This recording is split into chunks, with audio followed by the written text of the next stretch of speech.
안녕하십니까? 디도서 21번째 시간. 성숙한 인생은 가마력을 가진 인생입니다. 성숙한 인생은 가마력을 가진 인생입니다. 라는 제목으로 하나님 말씀 증거하도록 하겠습니다. 본문의 말씀 디도서 2장 8절부터 있는 말씀 함께 읽습니다. 책망할 것이 없는 바른 말을 하게 하라. 이는 대적하는 자로 하여금 부끄러워 우리를 악하다 할 것이 없게 하려 함이라. 종들은 자기 상전들에게 범사에 순종하여 기쁘게 하고 거슬러 말하지 말며 훔치지 말고 오히려 모든 참된 신실성을 나타내게 하라. 이는 범사에 우리 구주 하나님의 교훈을 빛나게 하려 함이라. 오늘은 바울의 권면을 통해 복음을 전하는 자로서의 우리가 어떤 모습으로 영혼을 대하고 어떤 품성을 가져야 할지 지난 시간에 이어 본문을 통해 함께 살펴보도록 하겠습니다. 첫 번째는 말로써 책망받지 않아야 합니다. 8절입니다.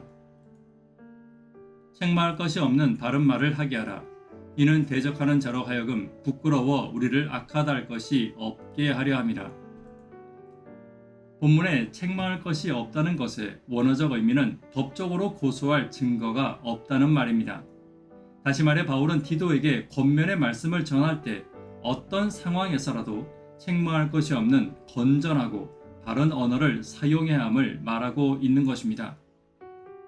바울 당시에 바울이 전하는 복음을 반대하는 자들은 바울이 전하는 복음에서 부족함을 찾지 못했기 때문에 바울의 언어와 그의 제자들의 언어에서 부족한 것을 찾으려고 했음이 분명합니다.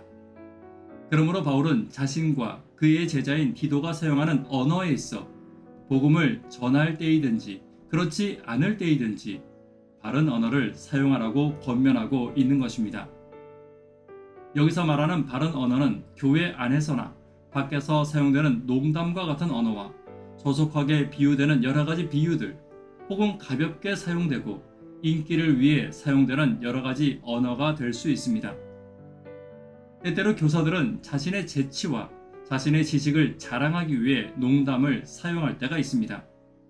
그러나 이러한 자랑으로부터 시작된 농담과 비유 그리고 생각 없이 내뱉는 언어들이 언제나 대적들에게는 좋은 비난의 구실이 되고 듣는 성도들에게는 은혜를 빼앗는 이유가 되기도 하는 것입니다. 오늘 우리의 말에 먼저 성령의 기름 부음을 위해 기도하며 언제라도 말로써 책망받지 않는 자가 되기 위해 기도하는 저와 여러분 되기를 간절히 바랍니다. 두 번째는 좋은 감화를 위해 기도해야 합니다.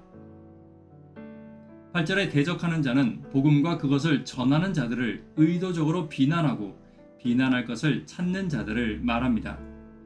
그러나 바울은 그들이 비난할 것을 찾을지라도 만약 성도가 성숙한 언어와 생활을 보여준다면 오히려 그를 부끄럽게 할 것이라고 말하고 있는 것입니다. 예를 들면 예수님을 비난하려는 자들이 말씀 속에서 비난거리를 찾기 위해 말씀을 들었지만 오히려 그 말씀으로 변화된 자들도 있었습니다. 또한 예수님을 비난하려는 자들은 결국 예수님을 십자가에 못 박았지만 그 십자가에 못 박히심을 통해 오히려 마음의 주를 영접한 사람들의 이야기를 우리는 알고 있습니다. 마가복음 15장에 있는 말씀을 함께 보도록 하겠습니다. 39절입니다. 예수를 향하여 섰던 백부장이 그렇게 숨지심을 보고 이르되 이 사람은 진실로 하나님의 아들이었도다 하더라. 마가복음 15장의 백부장은 예수님께서 십자가의 그 순간에도 결코 입술과 행동으로 죄를 범하지 않고 거룩하게 돌아가심을 보았습니다. 그리고 그는 예수님께서 그렇게 숨지심을 보고 예수님을 개인의 구주로 받아들이는 일이 일어나게 된 것입니다. 오늘 우리도 마찬가지입니다. 우리를 지켜보는 누군가는 항상 존재합니다. 그리고 그들이 우리를 살필 때 우리의 언어와 행동이 만약 성숙하며 예수님과 같다면 예수님과 같은 가마력을 나타낼 수 있을 것입니다. 오늘 예수님과 같은 말과 행동의 가마력을 위해 기도하는 저와 여러분 되기를 간절히 바랍니다. 세 번째는 낮아짐을 기뻐해야 합니다. 9절입니다. 종들은 자기 상전들에게 범사에 순종하여 기쁘게 하고 거슬러 말하지 말며 본문에서 바울은 삶의 가마력으로 복음을 전하는 자들은 종들이라 하더라도 결코 예외가 없음을 말하고 있습니다. 바울이 종들을 특별히 이야기하는 것은 결코 그 당시의 계급제도를 찬성하고 있는 것은 아닙니다. 복음 속에 가지고 있는 하나님의 자녀로서의 평등 사상은 그 당시의 일반적인 사회적인 관습과는 무리하게 충돌할 가능성이 많았고 그 일로 인해 복음이 전파되는 데서 오는 차질을 최대한 피하려고 했기 때문입니다. 그러나 바울은 순종과 섬김에 있어 종과 주인의 구별이 없음을 분명히 하고 있습니다. 골로새서 3장에 있는 말씀을 함께 보도록 하겠습니다. 11절입니다. 거기에는 헬라인이나 유대인이나 할레파나 무할레파나 야만인이나 구스디안인이나 종이나 자유인이 차별이 있을 수 없나니 오직 그리스도는 만유시요 만유 안에 계시니라. 우리도 마찬가지입니다. 종이기 때문에 섬기는 것이 아니며 종이기 때문에 순종하는 것이 아닙니다.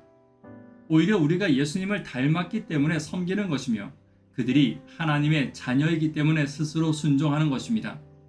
그러므로 복음을 위해 언제든 낮아질 수 있는 것입니다.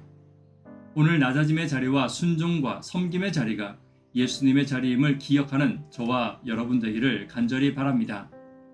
말씀에 결론 맺도록 하겠습니다. 복음을 전하는 자들의 삶의 가마력에 대해 함께 살펴보았습니다. 말의 가마력을 가져야 합니다.